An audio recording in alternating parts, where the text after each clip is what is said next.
volumen desplazado en función del tiempo. ¿Ok? Si quieres grabar. Bueno, vean, para entender completamente acá, ¿no? Son dos vasos comunicantes, es para pasar el fluido de un punto a otro y para que en este caso, en este vaso comunicante, permitir medir el volumen desplazado por la bomba, ¿no? Si tú trancas aquí la comunicación, él va a empezar a bajar. ¿Entiendes? Entonces este sensor indica cuando el nivel pasó por el punto superior hasta cuando pasa por el punto inferior. Tú puedes graduar también la escala en el vaso comunicante y puedes medir. Para que veas cuando hace cada sonamiento, tú ves cómo va a ser. Claro, tú puedes medir, okay, todo ese volumen desplazado directamente. Okay. Bueno, lo cierto es que tenemos esta resistencia que nos mide el volumen desplazado en función del tiempo. El flujo va en este sentido. Vean las válvulas Che de entrada, válvula de salida. Olviden esto por ahora. Tienen el sensor de presión de descarga y vamos a abrir completamente acá. Y esta es la tubería de retorno. Todo sistema debe tener una seguridad. Pues si yo llego a atracar completamente acá la descarga, hay una válvula de alivio de presión que ella abre justamente para que alivie la presión allá en ese caso.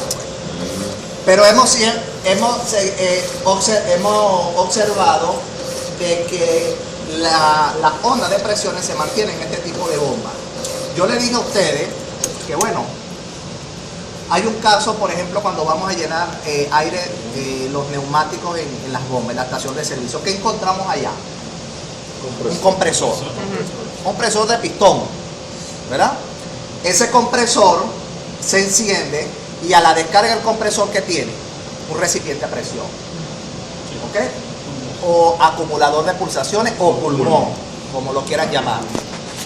¿Cuál es la función de ese acumulador de pulsaciones o ese pulmón? Suministro continuo. De conservar mayor flujo másico tiene doble función. Primero, almacena flujo a alta presión.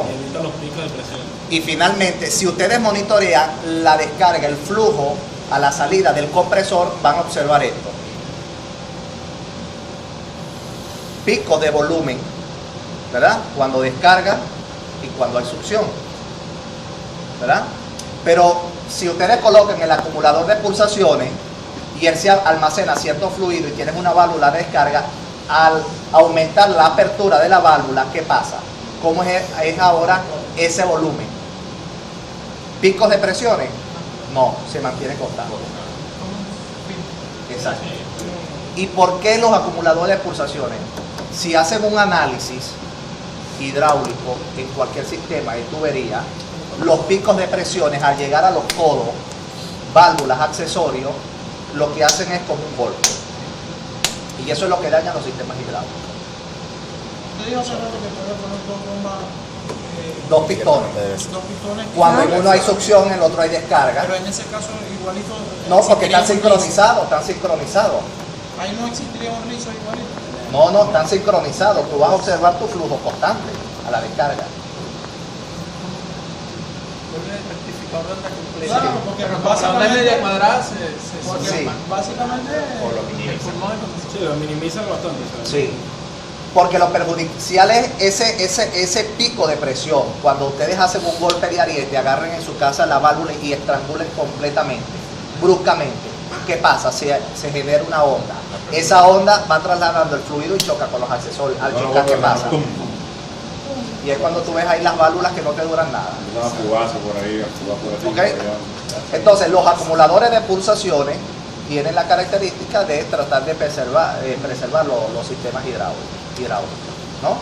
En este caso tenemos un acumulador de pulsación también, uno pequeñito acá. Esta válvula es para ponerla activa o inactiva, pues. Este acumulador de pulsaciones, vean que tiene acá una membrana. En esta membrana lo que hay allí es un diafragma. ¿Okay? En la parte superior está almacenado aire y se genera un colchón. Cuando él comprime el fluido que hay descarga, va a haber descarga en este sentido y en este sentido. pero cuando el pistón se traslada del punto superior al inferior, fluido no hay en este sentido. Pero el flujo que está almacenado acá con alta presión es la que va a impulsar. ¿Por qué? Porque esta presión cada vez va a ser menos y esta va a ser más. Entonces, esta presión que va a estar va a impulsar al fluido que tiene en este punto.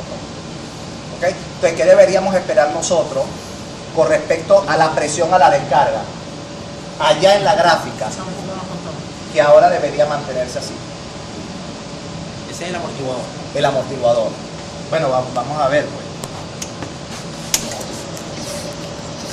Allá van los picos de presiones. Yo voy a abrir el acumulador de pulsaciones. ¿Ves lo que se hace? Se está presurizando el sistema hidráulico. Pero ¿qué pasa con la curva? La azul. La azul. ¿Qué pasó con los picos?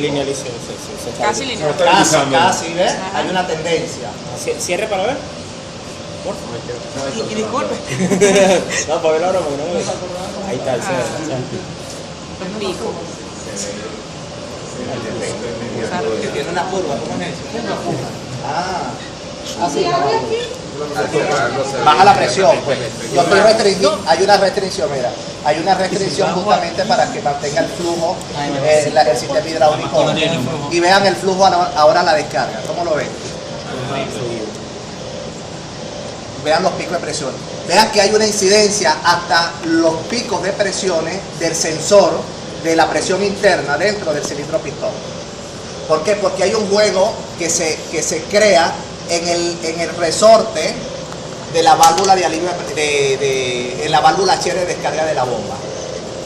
¿Ok? Hay una fuerza que ejerce el fluido cuando viene del acumulador y la que ejerce el pistón. ¿Ok?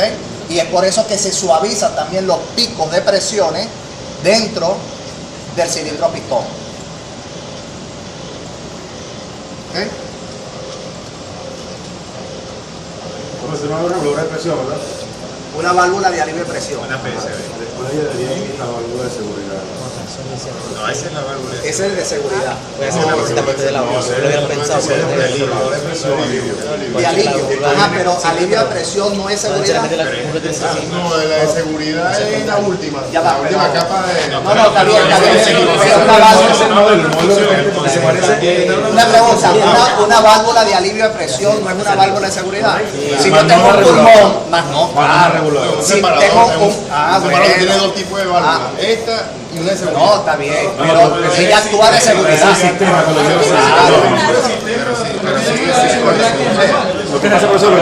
Ahí está aplicando el SIL ahí ya. Pasa que comúnmente ese tipo de válvula se parece a la válvula ahorita moderna, la válvula Para que ella reguladora de presión. no está cableado.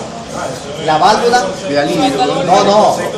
¿Cómo ella perfura? ¿Con cuál? Claro, ahí lo que hay es un resorte. Cuando aumenta la presión va a comprimir el resorte y abre la apertura de la válvula. Da otro amortiguamiento del sentido. Sí. Ese es el nombre técnico de ese. Ok, pregunta. ¿Ah? Vean, lo que queríamos observar acá, este es el sensor, ¿verdad? Que tenemos acá, y tenemos acá el traductor, ¿no?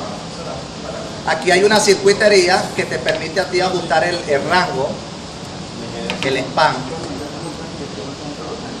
¿Ok? Entonces, si ustedes observan acá, tenemos 4 cables. Cuando observamos la tarjeta, ahí decía que habían señales bipolares.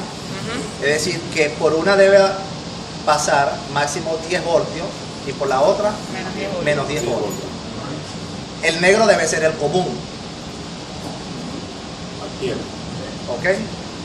Y hay otro cuarto cable más. En este sistema de adquisición de datos, acuérdate que el sensor debe estar alimentado. ¿Okay? Hay una alimentación para que pueda él funcionar. ¿Okay? Este circuito que ustedes ven acá, ve un transformador de 120 a creo que 24 voltios con toma media, ¿no? Hay unos condensadores, todo lo que son especialistas ustedes, y finalmente tengo más 10 y menos 10 voltios. ¿Ok? Que eso es lo que va a alimentar al sensor por el mismo cable. Se activa el sensor y finalmente viene la salida. ¿Ok? Y de ahí va a tener que cambiar. Sí. Finalmente entonces lo que vas a tener como salida es el común y uno solo. Porque los otros dos deben alimentar al sensor. ¿Ok? ¿Está claro eso, verdad? Entonces lo mandamos por el mismo cable. Ahora, si utilizamos solo la tarjeta de adquisición de datos y al sensor no lo alimentamos, entonces no va a funcionar. Usted tiene que tener una fuente de alimentación. ¿Ok? Pero se pudieran sacar aparte de alimentación. Sí, en algunos equipos en el sensor tienen su propia alimentación. Pero como en estos sensores no tenían su fuente de alimentación, lo que hicimos fue la alimentación en un mismo módulo. ¿Okay? Podría ser también por la distancia. Si fuera larga distancia, tuviera su fuente aparte. ¿Es recomendable? Bueno, para no tener dos módulos, Exacto. solo tener un solo módulo que conte con el sistema de adquisición de datos y la alimentación. Pero esto generalmente está aparte con el sensor, que lo alimenta. ¿Okay? Bueno, lo que quieran hacer, aquí está el tester, medir los voltajes, prenderlo, encenderlo, mientras que los otros no vamos a Ahí te dan el hacer lo que tester. quiero, pues. Lo quemaron. Ah.